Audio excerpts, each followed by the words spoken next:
اعوذ باللہ من الشیطان الرجیم بسم اللہ الرحمن الرحیم الصلاۃ والسلام علیک یا رسول اللہ وسلم علیک یا سیدی یا حبیب اللہ۔ ناظرین، آج ہم نماز کے بارے میں کچھ چیزیں پڑھیں گے۔ نماز کا جب بندہ ارادہ کرتا ہے تو اس سے قبل کچھ چیزوں کا ہونا ضروری ہے۔ سب سے پہلے ہم بات کریں گے طہارت کے بارے میں کہ جب بندہ نماز کا ارادہ کرتا ہے تو اس سے پہلے اس نے پاکی کرنی ہے، یعنی کہ اپنے جسم کو پاک کرنا ہے۔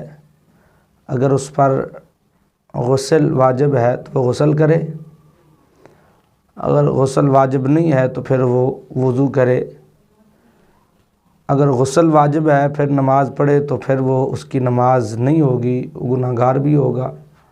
بے وضو ہے، وضو بھی نہیں کیا تو پھر نماز پڑھے یا کوئی بھی عبادت کرے تو اس کا اجر بھی نہیں ملنا، اس کی وہ عبادت بھی قبول نہیں ہونی اور اس کو الٹا اس کا گناہ ملے گا۔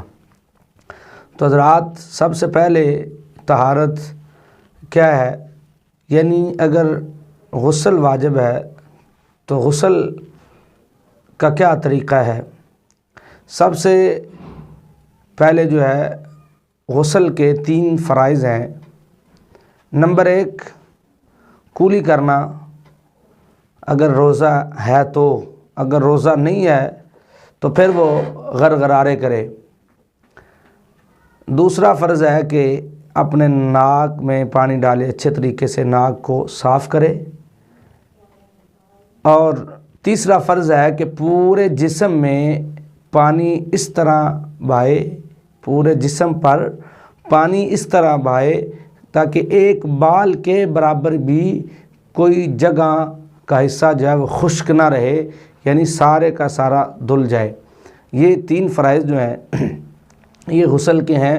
جب یہ ادا نہیں کریں گے تو ہمارا غسل جو ہے وہ مکمل نہیں ہوگا، ہماری جو پاکی ہے وہ نہیں ہو سکے گی۔ دوسری بات یہ ہے کہ پھر ہم اگر غسل واجب نہیں ہے، ہم پاک اور صاف ہیں، تو پھر اس کے بعد وضو کرنا ہے۔ وضو جو ہے وہ بھی نماز سے قبل ضروری ہے۔ اگر بے وضو ہیں تو اس وضو کا کرنے کا طریقہ بھی ایک الگ طریقے سے ہے۔ پہلے میں نے صرف پورا طریقہ غسل کا نہیں بتایا، صرف جو ضروری چیز تھی، فرائض تھے، وہ میں نے عرض کر دیے ہیں۔ اگر بندہ اس میں پورا وضو کر کے غسل کرے تو اس کی تو کیا ہی بات ہے، اس کی سنت بھی ادا ہو جائے گی۔ تو بہرحال وضو کا جو ہے وہ طریقہ وہ یہ ہے کہ اس میں بھی 4 فرائض ہیں۔ غسل کے 3 فرائض تھے جن کو ادا کرنا ضروری ہے، اور جو وضو کے ہیں ان میں 4 فرائض ہیں جو ضروری ہیں۔ نمبر 1 یہ ہے کہ وہ اپنا چہرہ دھوئے۔ کہاں سے کہاں تک دھونا ہے؟ یہ دیکھیں، یہ بال جہاں سے اگ رہے ہیں ماتھے پر سے، یہاں سے لے کر نیچے ٹھوڑی تک، ایک کان کی یہ لو دوسری کان کی لو تک، اس کو صحیح اچھے طریقے سے انسان دھوئے۔ اگر داڑھی ہے تو اس کا خلال کرے، یعنی اچھے طریقے سے پانی وہ جڑوں تک، بالوں کی جڑوں تک لے کے جائے، ٹھیک ہے۔ ایک دوسرا فرض جو ہے وہ اپنے ہاتھوں کو کونیوں سمیت دھوئے، یعنی کہ یہ جو انسان کی کونی ہے جن کو ہم عرقیں بھی بولتے ہیں، یہاں یہ ساری چیزیں، ہاتھوں کو یہ ساری چیزیں اچھے طریقے سے دھوئے، یہ اس کا دوسرا فرض ادا ہو جائے گا۔ تو جو کوشش یہ کرے کہ جہاں بھی کوئی جگہ خشک نہ رہے، اچھے طریقے سے اس کو آرام سے سکون سے دھو لے، وضو کر لے۔ تیسرا فرض یہ ہے کہ وہ سر کا مسح کرے، ٹھیک ہے۔ وہ سر کا یعنی چوتھائی سر کا مسح کرے تو اس کا فرض ادا ہو جائے گا۔ اگر وہ پورے سر کا مسح کر لے تو پھر اس کا جو ہے وہ سنت بھی ادا ہو جائے گی۔ تو اس کا طریقہ کار یہ ہے کہ جب مسح کا طریقہ، مسح کے مسائل آئیں گے انشاءاللہ اس میں بتا دوں گا۔ یہ فرض کی بات میں کر رہا ہوں، چوتھائی سر کا ہم نے جو ہے وہ مسح کرنا ہے۔ چوتھا فرض یہ ہے کہ گٹوں سمیت، ٹخنوں سمیت، یعنی کہ ہم نے اپنے پاؤں کو دھونا ہے، ان کو بھی اچھے طریقے سے، پاؤں کی انگلیوں کا بھی خلال کریں۔ خلال کا مطلب ہوتا ہے کہ یہ انگلی ہے، یہاں پر ہم نے اپنی انگلی کو اچھے طریقے سے مارنا ہے اور اس کو دھو لینا ہے۔ اسی طرح پاؤں کا بھی خلال کرنا ہے۔ ایڑیوں اکثر جو ہے وہ جگہ خشک رہ جاتی ہے، کوشش کرنا ہے انگوٹھے کے ساتھ جو ایڑیاں ان کو مال لیا جائے تاکہ اچھے طریقے سے وضو ہو سکے۔ تو یہ ہے ہم نماز سے پہلے جو چیزیں ہمیں ضروری ہے۔ ویسے بھی انسان کو پاک ہی رہنا چاہیے، ہر لمحہ ہر گھڑی وضو میں رہنا چاہیے، تو اللہ کی رحمتیں اور برکتیں نازل ہوتی ہیں۔ اللہ کے فرشتے جو ہیں وہ دعائیں کرتے ہیں جو بندہ باوضو رہتا ہے، جو بندہ پاک صاف رہتا ہے، اس کے لیے اللہ کے فرشتے بھی دعائیں کرتے ہیں۔ اللہ تعالیٰ اس بندے کو پسند فرماتا ہے جو ہر وقت وضو میں رہتا ہے، پاک رہتا ہے۔ تو یہ ہر وقت کے لیے ضروری ہے، اور نماز کے لیے تو بہت ہی ضروری ہیں یہ چیزیں۔ تو اس کے بعد میں ایک بات اور عرض کرتا چلوں کہ وضو بڑے اچھے طریقے سے انسان کو کرنا چاہیے۔ اور ایک بزرگ تھے حاتم اسم رحمۃ اللہ علیہ، بہت بڑے بزرگ گزرے ہیں، تو ان سے کسی نے سوال کیا کہ آپ نماز کیسے پڑھتے ہیں؟ تو انہوں نے جواب ارشاد فرمایا کہ جب میں نے نماز پڑھنی ہوتی ہے تو میں 2 وضو کرتا ہوں، 2 وضو کرتا ہوں۔ ایک ظاہری وضو، یعنی جو ہم پانی کے ساتھ وضو کرتے ہیں، اس کو ظاہراً اپنے ہاتھ دھو لیے، اپنا منہ دھو لیا، سر کا مسح کر لیا، پاؤں دھو لیے، کولی کر لی، یہ ظاہری وضو ہے۔ اگر دوسرا جو ہے وہ ہے باطنی وضو، تو پوچھنے والے نے پوچھا کہ ظاہری وضو تو سمجھ آ گیا، پانی کے ساتھ ہاتھ دھو لیے، منہ دھو لیا، تو جو باطنی وضو ہے وہ کیسا ہے؟ تو انہوں نے فرمایا کہ جب میں ظاہری وضو کر لیتا ہوں، ظاہری وضو کر لیتا ہوں، ہاتھ پاؤں منہ مسح یہ کر لیتا ہوں، تو پھر جب میں مصلی پہ کھڑا ہوتا ہوں تو میں باطنی وضو کرتا ہوں۔ وہ باطنی وضو کیا ہے؟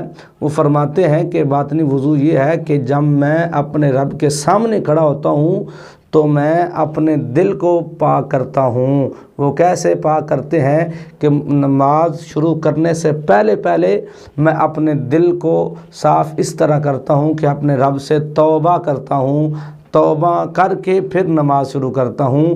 تو وہ کہتے ہیں کہ ان کے کہنے کا مقصد یہ ہے کہ جب بھی میں اپنے رب کی بارگاہ میں کھڑا ہوتا ہوں تو میں اپنا ظاہر بھی پاک کر لیتا ہوں، اپنا باطن بھی پاک کر لیتا ہوں، پھر اس عبادت کا مجھے مزہ ہی بڑا آتا ہے۔ تو اس سے پتہ چلا کہ جب بھی ہم نماز پڑھیں، اللہ کی بارگاہ میں کھڑے ہوں، اللہ کی بارگاہ کوئی عام بارگاہ نہیں ہے، وہ بہت بڑی بارگاہ ہے، جو تمام جہانوں کا پالنے والا ہے، جو تمام لوگوں کا مالک ہے، رزق دینے والا ہے، زندگی دینے والا ہے، موت دینے والا ہے۔ تو اس کے سامنے بندہ سرخرو ہو کے کھڑا ہو، جو بھی مانگے گا اللہ تعالیٰ اس کو وہ عطا فرمائے گا، پر ہمیں مانگنے کا طریقہ آنا چاہیے۔ یہ تھا آج کا ہمارا سبق، جو نماز سے پہلے ہم نے یہ کوشش کرنی ہے، روحانی طور پر بھی، جسمانی طور پر بھی، ظاہری طور پر بھی، باطنی طور پر بھی، کہ ہم اللہ کی بارگاہ میں جب کھڑے ہوں تو اپنے آپ کو بالکل وہ کہتے ہیں ٹینشن کرنا ہوگا، اپنے آپ کو پاک کرنا ہوگا، اپنے آپ کو عاجز بنانا ہوگا کہ ہم دنیا دار کے سامنے نہیں کھڑے ہو رہے، بلکہ ہم جو دنیا کا مالک ہے، آخرت کا مالک ہے، ہم اس کے سامنے کھڑے ہو رہے ہیں۔ اور اللہ تعالیٰ جو بندہ اہتمام کے ساتھ اللہ کی بارگاہ میں کھڑا ہوتا ہے تو اللہ تعالیٰ اس کو بڑی ہی عظمتوں سے نواز دیتا ہے۔ تو میری دعا ہے کہ اللہ تعالیٰ ہم سب کو نیک عمل کرنے اور اچھے طریقے سے نماز کا اہتمام کرنے، اپنے آپ کو پاک صاف رکھنے کی توفیق عطا فرمائے۔ یہ تھا سبق آج کا ہمارا، نماز سے پہلے جو ہم نے چیزیں کرنی ہے۔ تو انشاءاللہ تعالیٰ آگے جو ہمارا سبق ہوگا وہی نماز کے ہی متعلق ہوگا کہ نماز سے پہلے اور کون سی چیزیں ہیں جن کا ہونا ضروری ہے۔ جو بہت زیادہ اہم چیز تھی وہ میں نے آپ سے شیئر کر دی ہے۔ انشاءاللہ تعالیٰ آگے جو اس سے قبل، نماز سے قبل جو چیزیں ہیں وہ بھی ہم بیان کریں گے۔ السلام علیکم ورحمۃ اللہ وبرکاتہ۔